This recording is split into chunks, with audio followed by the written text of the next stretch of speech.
হাজীগঞ্জে শারদীয় দুর্গাপূজায় দর্শনার্থীদের ব্যাপক উপস্থিতির মধ্য দিয়ে শেষ হচ্ছে নবমী। বিশেষ প্রতিনিধি মোহাম্মদ শাহাবুদ্দিনের রিপোর্টে বিস্তারিত। সাথে আছে আমি রাজিয়া সুলতান। আপনারা দেখছেন I1 টিভি।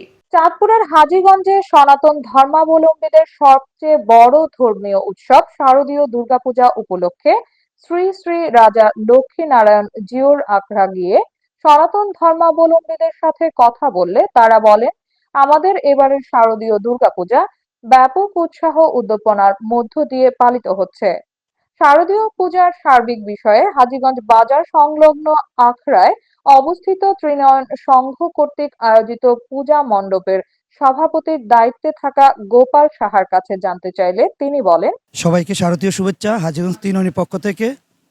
আসলে আমরা হাজীগঞ্জ ত্রিনয়নী সংঘ যেই পূজাটা করি খুব আনন্দময়ী, যে আমরা অষ্টমী দিন যে বিশাল আয়োজন ছিল আমাদের এবং দর্শনীদের অনেক অবগমন ছিল।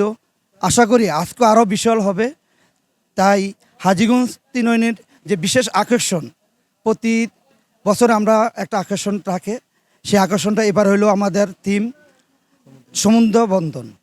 ঠিক আছে, এই থিম দেখার জন্য অনেক মানুষ অনেক দূর থেকে আসে, আপনারাও আসবেন সে বলে আমি হাজীগঞ্জ ত্রিনয়নীর পক্ষ থেকে সবাইকে শারদীয় শুভেচ্ছা জানাই এবং সকল বিন্দুদেরকে যে আসার জন্য আমার এই থিম দেখার জন্য সবাইকে আমি বিশেষভাবে অনুরোধ করলাম। আচ্ছা, আপনাদের এই পূজাকে কেন্দ্র করে মানে আইন শৃঙ্খলা বাহিনীর পরিস্থিতি কেমন? না, আমরা অনেক এবার আমরা যা কল্পনা করছি এক কল্পনার থেকেও বেশি আমাদেরকে প্রশাসন এবং আমি না বললে হয় আমাদের ডিসি স্যার আমাদেরকে খুব সহযোগিতা করছে এবং আমাদের হাজীগঞ্জ টিউনু বাহিনী এবং হাজীগঞ্জ সার্কেল হইতে হাজীগঞ্জ থানা আমাদেরকে প্রতিটি বাহিনী এবং সেনাবাহিনীও আমাদেরকে প্রতি মুহূর্তে খবর নিতেছে। ধন্যবাদ। প্রিয় দর্শকবৃন্দ, আপনারা দেখতে পাচ্ছেন আজকে আমাদের এই মন্দিরে যিনি প্রধান দায়িত্বে আছেন, সভাপতি হিসেবে দায়িত্ব পালন করছেন, তিনি আমাদেরকে জানিয়েছেন এই পূজার উৎসব এবং উদ্দীপনাকে কেন্দ্র করে সর্বপ্রকার সহযোগিতা করছে বাংলাদেশ সরকারের পক্ষ থেকে এবং আইন শৃঙ্খলা বাহিনীর পক্ষ থেকে। এতক্ষণ সঙ্গে থাকার জন্য ধন্যবাদ। I1 টিভির নিয়মিত আপডেট পেতে ভিজিট করুন আমাদের ওয়েবসাইট, ফেসবুক, ইনস্টাগ্রাম ও ইউটিউব চ্যানেলে।